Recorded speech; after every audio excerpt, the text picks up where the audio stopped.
സംസ്ഥാനത്ത് ഭരണമാറ്റത്തിന് പിന്നാലെ സ്ഥലം മാറ്റങ്ങളിൽ രാഷ്ട്രീയ ഇടപെടൽ വ്യാപകം. UDF അനുകൂല സർവീസ് സംഘടനയുടെ സമ്മർദ്ദത്തിന് വഴങ്ങി പൊതുവിദ്യാഭ്യാസ ഡയറക്ടറുടെ ഓഫീസിലെ 5 ഉദ്യോഗസ്ഥരെ സ്ഥലം മാറ്റി.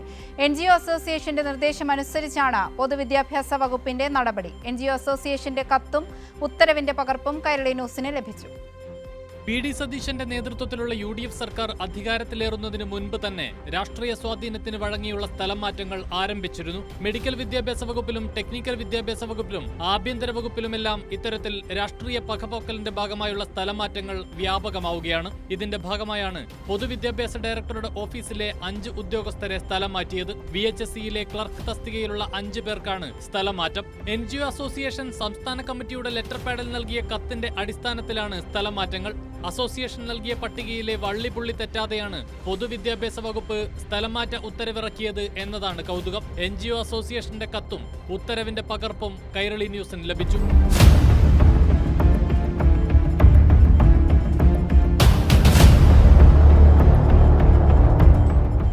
NGO അസോസിയേഷൻ നൽകിയ 5 പേരുകൾ ക്രമനമ്പർ പോലും തെറ്റാതെയാണ് പൊതുവിദ്യാഭ്യാസ വകുപ്പ് ഉത്തരവായി പുറത്തിറക്കിയത്. സർവീസ് ചട്ടങ്ങളും സീനിയോറിറ്റിയും മറികടന്നാണ് അനധികൃത സ്ഥലമാറ്റങ്ങളെന്നാണ് ആക്ഷേപം. ഇതിനെതിരെ പ്രതിഷേധവുമായി രംഗത്തെത്തിയ NGO യൂണിയൻ നിയമ നടപടികളിലേക്ക് കടക്കുകയാണ്. കൈരളി ന്യൂസ്, തിരുവനന്തപുരം.